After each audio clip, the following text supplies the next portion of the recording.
I traveled to Akureyri, the country's fourth largest municipality located in northern Iceland. Asthildur took office in 2018. She previously served 8 years as mayor in a smaller municipality. So I imagine as a mayor, there's a lot of gratifying aspects of your job, but I would think this is perhaps even the most gratifying, knowing that you're not punishing the planet, you're living off the planet and nurturing it because you benefit from it. Most definitely.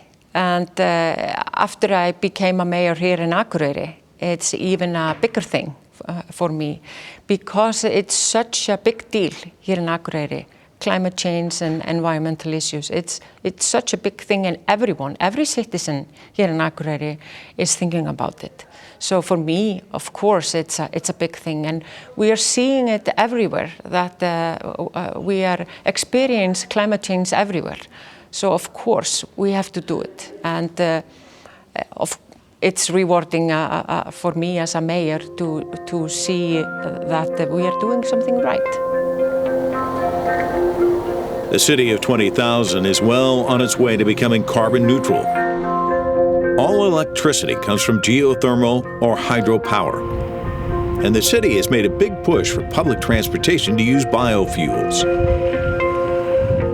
In the food sector, Akureyri runs a facility that composts food waste, which is then used for local agricultural production. The city also has a local tree planting project to create a ring of trees around the entire population. I was talking to some folks today about all the different initiatives. And that's one of the things I really like about your town is that it's holistic. You're connecting all the dots. It's not just recycling. It's everything in total. Can you talk to me about the holistic approach that you're taking? We've always looked at the big picture. We can't do only one thing. We have to do the big picture. For example, we are using methane from the old dumps here in Akureyri. We are using the methane on the buses, and we have a free bus that goes around town. And also we've been taking a holistic approach to the garbage that comes from the citizens and the companies within the town. Also, we of course are using green energy and hot water to heat up the town. And everything that we think about within the government and within the businesses of the municipality, we think about environmental issues and climate change within everything that we do. We are try to reduce traveling, for example. We buy electric cars, we buy methane cars, and so we look at it holistically. You can't only focus on one thing, you have to take everything into the picture. Methane is a greenhouse gas that is as much as 72 times more potent than CO2 at warming the planet. Akureyri's methane capture station traps and collects methane emitted from the landfill. The gas is then processed into fuel for transportation. You were telling me that now's a budget time, and when you think about the expense, long term, if we don't do something about this, that spending money now actually could save the planet. Talk to us about how you have to weigh that, because you also have to look at budgets and where you spend your money, but you also have to look at the concept of these green initiatives, which I think initially there's some money that needs to go. Can you talk about just trying to find that balance? For a town of 20,000 people, it's a challenging thing. And it has always been a challenging thing to put environmental issues on the agenda. But about 10, 15 years ago, it was a policy made that green issues and environmental issues and climate change was put on the agenda. So that is a big thing, and we have always been on the forefront there among the municipalities in Iceland. So we have a mutual understanding within the government. All the members of the town councils, they are willing to do this. They are willing to put money into environmental issues. But you know, the hands of a municipality are very tight concerning the budget. For example, we have legal obligations. Running the school, servicing the disabled, and picking up the garbage for the people, and having providing water and sewage system and social services. Everything else is an add-on. So I think we are doing a great job considered our size of city. And do you think other cities can do what you're doing? I mean, I imagine if I'm a mayor in Seattle or Shanghai or whatever, well, I've got a big sprawling city and getting everybody to buy into this, you know, it's much easier for you. I'm sure you've probably heard the arguments, but what would you say to them? How do you get a community behind something like this so that it takes off? I think every city can do it. I'm pretty sure that we have similar cities that are at the same page as we are, even though they are bigger. It's all about how it represented to the citizens. And we have been so fortunate that we have been able to mobilize the citizens in this journey of ours. So. Yes, definitely. You can mobilize your citizens, and other cities they can look to us as a role model and implement their policy like we have done.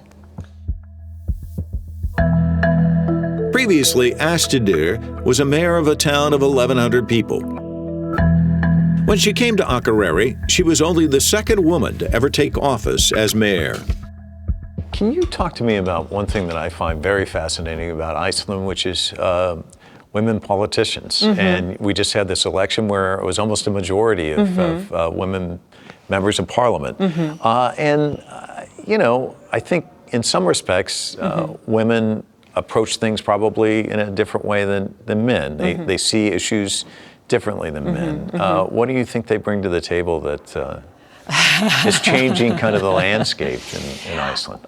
For example, I think we are bringing to the table the issues of climate change. I think the discussion is powered by women. I think we are doing that. I think also that we are bringing to the table real problems, things that need to be solved to make the conditions of people better. We are focusing on the healthcare. We are focusing on maternity leave. We are focusing on other things that are the biggest challenges within a society, and education and all of these things that take up most of the money from the budget everywhere. So I think we are bringing in different perspectives and I think we are better dealing with money. We can make the money last better. And a research showed that when a municipality needed a cleanup, it needed to get a financial cleanup, you get a woman mayor. So I've been through that twice to a financial cleanup. And I think we are a little bit better there than the men. They are more bold, they are willing to do a lot of things, but we are focusing on the core. That is the main issues of every society. You're talking about education, you're talking about healthcare. Those are like issues that women see every day. Yeah. And I think when I think about women leaders, like especially like if we had a lot more of them in Washington, D.C., will we be spending as much money on nuclear weapons? I think we'd be spending really more. Don't think so. Yeah, I mean, we'd be spending on what really matters. Yeah, it was very clear to me when I lived in my small town of Patreksfjörður in the west that the main issues there were education for the kids in a rural area and healthcare, and the economy, of course, that is all over this was something that people didn't really focus as much as the service to the people. And I think that we are willing to focus on other things than men. As you mentioned, nuclear weapons and army and the wars and all these things. I think we would be focusing on other things like healthcare. And I met a lady from Alaska a week ago, and she was telling me about the problems of women in the rural areas of Alaska. They have to travel 6 weeks prior to their birth and stay there alone in a village where you can have have your baby, and then they travel alone after 48 hours after labor with the baby, maybe taking 2 planes and to go back to their families. They've been away for sometimes 6 weeks, and this for me is a real problem. This is the core of life when you're having these problems, and these problems are not solved. The UN Intergovernmental Panel on Climate Change has warned of irreversible risks to the planet if emissions aren't cut right away. The world is currently 1.1 degrees warmer than pre-industrial times. If global temperatures increase to 2 degrees warmer, that means the next generation will experience floods, storms, drought, and heat waves 5 times more severe than what we're experiencing today. There are a lot of people who feel like there's a crushing enormity of climate change, that it just seems like it doesn't matter what we do. It's just we're marching in this era of despair, and what can I do as one citizen? It's even if I recycle or do this or that, it's basically a pebble in the ocean. But I think your city kind of stands as a model that if everybody joins together and takes steps together, you can make a difference. What would you say to all the people out there who hear about climate change and they're just like, oh my God, woe is me? It starts with one step, I guess, right? Yes, everyone can do something. And just a little thing matters. And everyone can do something. And I think it's very clear to everyone that we need to take action. We are seeing it all over the world. We are seeing it here this summer. We had 27 degrees heat here in Akureyri. That is just wonderful, but also it was a little bit frightening for us. This is something that we've never experienced here. We are seeing unbelievable floods and rains and extreme weathers all over the world. And if that does not wake us up and let us make and contribute just a little thing, everyone can contribute just a little thing. And it matters. Everything matters here.